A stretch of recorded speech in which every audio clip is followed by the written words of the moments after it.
Quand Courbet et Sarkozy font du vin et que ça tourne au vinaigre, l'info de départ, elle est simple et elle vient du média L'Informé. Stéphane Courbet, le pape de la télé-réalité devenu collectionneur d'hôtels de luxe, vient de dégager le directeur général de ses 3 vignobles. Ce gars avait pourtant quadruplé le chiffre d'affaires, lancé la marque de rosé Roseblood et géré 150 salariés, mais il paie un truc que les PDG n'aiment pas, quelques millions de pertes. Mais pourquoi à la Minute Riche, on vous en parlerait aujourd'hui?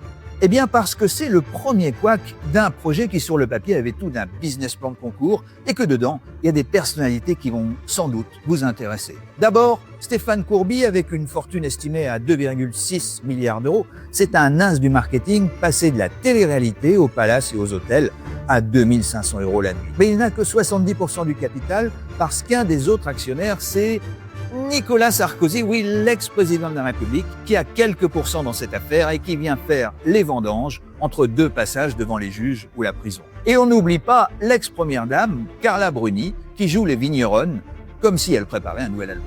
Ajoutez-y quelques images de drones dans les Alpes et hop, vous voilà avec un storytelling aussi brillant qu'un rosé piscine en terrasse. Surtout que Stéphane Courbet avait une botte secrète, il allait écouler toutes ses bouteilles dans son réseau. Ces flacons sont en effet en quasi-monopole chez Coco, Maxime, Monsieur Bleu et dans tout Paris Society et aux RL. Sauf que voilà, quand tout repose sur le clinquant, le réseau, le palace, les copains, ça finit parfois par se gripper. Des investissements très lourds, une ambition XXL, mais en face, la réalité d'un marché qui ne se laisse plus impressionner par une étiquette, surtout si elle tape les 70 €.